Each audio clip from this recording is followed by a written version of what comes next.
Halo teman-teman, kembali lagi bersama aku, Yosan. Di sini aku akan membahas lagi mengenai probabilitas dan statistika di bagian pengujian hipotesis. Jika kalian sudah menonton video aku sebelumnya, aku sudah membahas PLTS, PLTU, dan PLTB. Di sini aku akan membahas tentang PLTA. Apa itu PLTA? PLTA adalah pembangkit listrik tenaga air. Jadi aku akan mengangkat kasus di bidang PLTA. Yang kasus ini sangat relevan dan biasanya terjadi dan tidak mungkin tidak pernah terjadi di PLTA. Oke, nggak usah lama-lama, nggak usah kebanyakan omong-omong, kita langsung ke kasusnya. Oke, kasusnya adalah kinerja PLTA sangat bergantung pada kestabilan debit air. Dari data historis yang tercatat dalam kurun 100 hari operasi, diperoleh distribusi debit air harian, yakni debit harian yang rendah itu 20 hari, debit air yang normal itu 50 hari, debit air yang tinggi itu 30 hari. Dari sebuah tabel angka acak atau random number atau disingkat dengan RN, didapatkan 3 angka acak untuk mensimulasikan 3 hari ke depan, yaitu 45, 82, dan 15. Maka, tentukan prediksi kondisi debit air PLTA untuk 3 hari ke depan menggunakan metode simulasi Monte Carlo. Nah, di sini ada yang harus aku jelaskan. Kalian pasti sangat awam dengan yang namanya simulasi Monte Carlo atau Monte Carlo Simulation. Simulasi Monte Carlo atau Monte Carlo Simulation adalah teknik komputasi yang menggunakan pengambilan sampel angka acak secara berulang. Metode simulasi Monte Carlo itu berfungsi untuk memodelkan ketidakpastian, menganalisis resiko, dan memprediksi berbagai kemungkinan hasil dari masa depan berdasarkan data historis. Data historisnya apa? Data historisnya adalah debit air selama 100 hari yang sudah berlalu. Dengan debit air yang sudah terlampir, tercatat rendah normal tingginya berapa hari tersebut. Nah, cara kerja utama dari metode simulasi Monte Carlo itu yang pertama adalah analisis data historis. Jadi kita sebelum menggunakan metode Carlo, kita harus mengumpulkan data-datanya. Data-data apa? Data-data dari masa lalu. Kalau di sini karena PLTA dan problemnya ada di kestabilan debit air, ya kita mengumpulkan data historis dari debit air yang terjadi di masa lalu. Di sini tercatat, kalau di sini data historisnya 100 hari operasi, jadi 100 hari yang sudah berlalu. Lalu kita mendistribusikan probabilitas. Kita menghitung peluang terjadinya setiap peristiwa berdasarkan data historisnya. Data historisnya apa? Data historisnya adalah rendah, normal, tinggi. Rendah 20 hari, normal 50 hari, dan tinggi 30 hari. Lalu kita menghitung probabilitas kumulatif atau FK menggunakan nilai probabilitas menjadi rentang angka kumulatif. Selanjutnya, kita menentukan interval angka acak, menentukan batas bawah dan batas atas atau tag number untuk angka acak berdasarkan probabilitas kumulatif.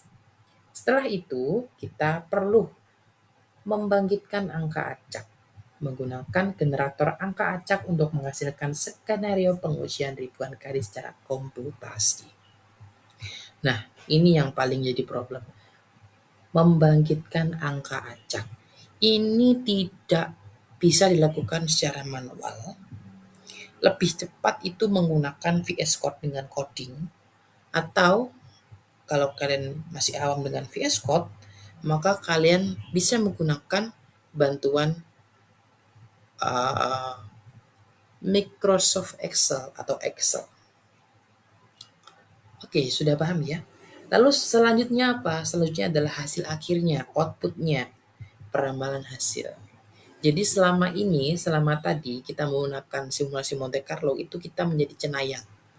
Kita ngitung, kita ngeramal, memetakan setiap angka acak ke dalam interval untuk melihat tren atau memprediksi hasil akhir. Jadi Monte Carlo itu digunakan untuk memprediksi, menentukan prediksi kondisi debit air PLTA di sini untuk 3 hari ke depan. Penjelasannya mungkin cukup, kita langsung ke penyelesaiannya. Yang pertama, kita membuat tabel distribusi. Yang pertama debit rendah, yang kedua debit normal, yang ketiga itu sebenarnya ada salah penulisan di sini. Yang ketiga itu seharusnya adalah debit tinggi. Oke, langsung saja. Debit rendah probabilitasnya adalah 20/100. 20 itu adalah hari di mana debit airnya terlihat tercatat rendah. 100 itu adalah hitungan dari total hari peramalan atau 100 hari, selama 100 hari. Maka didapatkan 0,20 dengan kumulatifnya 0,20 di interval 00 sampai 19.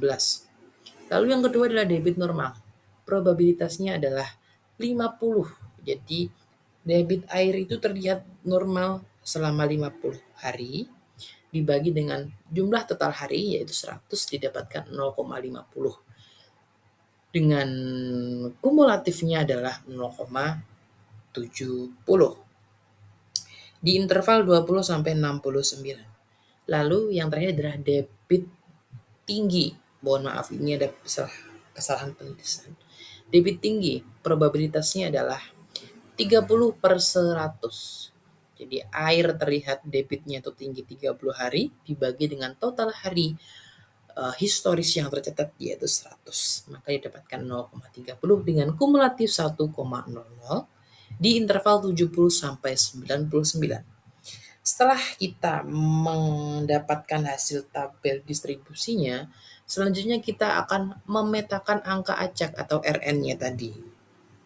Saya menggunakan bantuan dari VS Code. Nah, lalu hasilnya saya tulis di sini.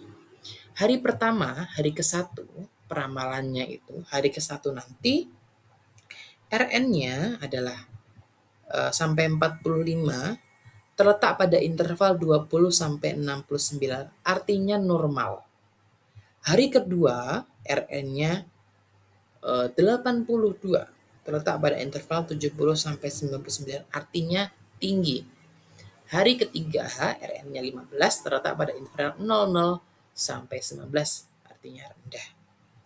Maka dari perhitungan yang saya lakukan, saya mendapatkan peramalan untuk 3 hari ke depan. Hari pertama itu debit airnya akan normal. Hari kedua debit airnya akan tinggi dan hari ketiga debit airnya akan rendah. Oke, ke kesimpulan. Kesimpulannya berdasarkan simulasi manual prediksi debit air PLTA untuk 3 hari ke depan secara berturut-turut adalah normal, tinggi, rendah sesuai dengan perhitungan kita tadi. Permodelan probabilistik Monte Carlo ini memungkinkan insinyur PLTA untuk melakukan mitigasi dengan mengetahui bahwa hari kedua diprediksi tinggi dan hari ketiga diprediksi rendah.